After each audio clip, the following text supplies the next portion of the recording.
Is intermittent fasting safe over the age of 50? We'll put your mind at ease in this video. Intermittent fasting has taken the world by storm, but is it safe? Especially, what if you're no spring chicken, right? Is it something that we can do as we get older and not have any adverse effects from that? Yeah, it's a valid question, right? Because things change when we get older. But intermittent fasting, if you are not familiar with it, it is just a way of cycling your times of eating and your times of not eating. So you can do that within a day's period of time, or you can alternate days. Those are just basic ways to do intermittent fasting. Right. So the basic intermittent fast is a 12-12. And this is a good place to start if you're new to intermittent fasting. And basically it means that you're eating your meals within a 12-hour period, and then you are fasting for a 12-hour period. So if you eat dinner at 7 and you don't eat again breakfast until the next morning at 7, that's 12-12. That's a good place to start. From there, there's a tremendous flexibility of how you can do this. A 16-8 is probably one of the most common, popular forms of intermittent fasting. And we should say that when we say 16-8, it means 16 hours of fasting and 8-hour window of eating.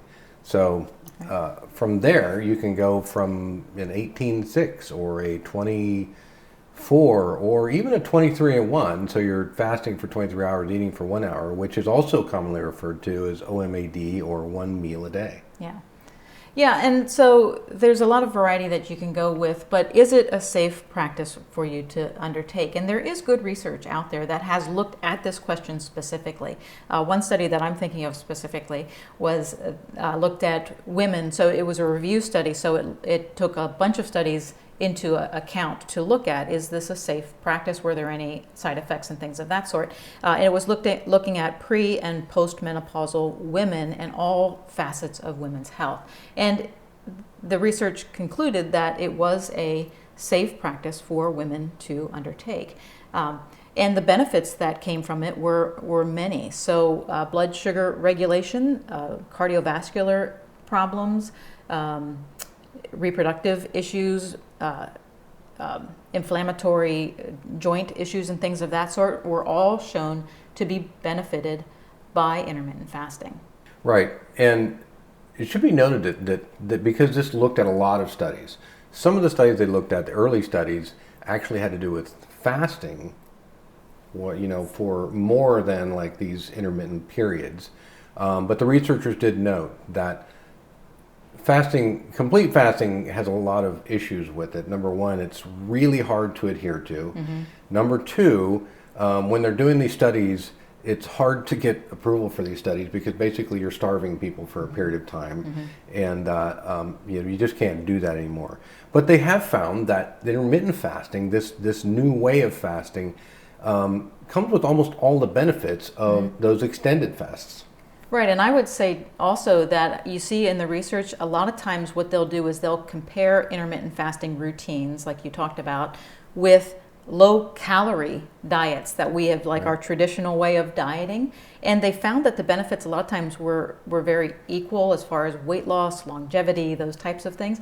But they found that intermittent fasting was much easier for participants to stick with. It has that stickiness factor, right? Right. So that right there, we all know when we try to cut back on calories, it's very difficult to stick with that. Intermittent fasting is not hard to stick with. Right. And caloric restriction, I remember hearing a thing that they said, if you stay hungry, you'll live longer. So I'm like, that doesn't sound very fun. No. Another study that looked at took a group of overweight older adults, and these were all people who were over 65. Mm-hmm. And they were doing intermittent fasting, and they found that a lot of improvements in kind of some different quality of life factors that affect this age group and have more importance with this age group. So these people found improvements in their physical and cognitive, health. Also, improvements in walking speed. Mm-hmm. And if you've ever been with me in Costco, you know how impatient I get when we're behind somebody who's a slow walker. That is very true. So if we can get those people intermittent fasting, right, I'd be a happy guy. Yeah. But these are issues with older people that they do become issues. I mean, we slow down physically, we slow down mentally and cognitively, all these things.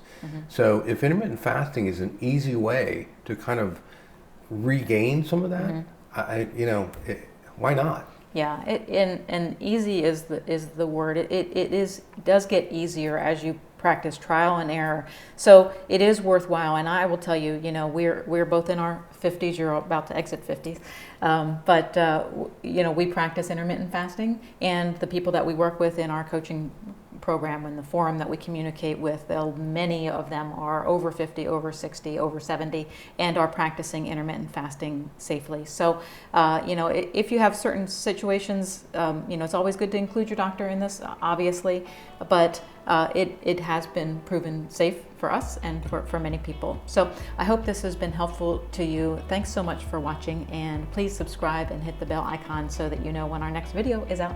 Till then, we'll see ya. Have a great week.